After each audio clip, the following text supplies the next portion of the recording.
A mí me conocen así, así nomás, el señor de los perros ya sabe todo el mundo. Sí, el señor de los perros. Yo te llamo el señor de las bestias. Se oye mejor, ¿no?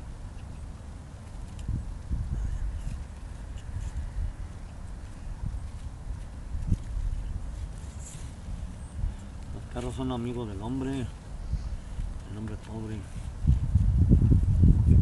Te quieren mucho, ¿no?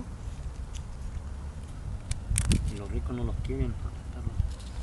No, los perros de la calle no.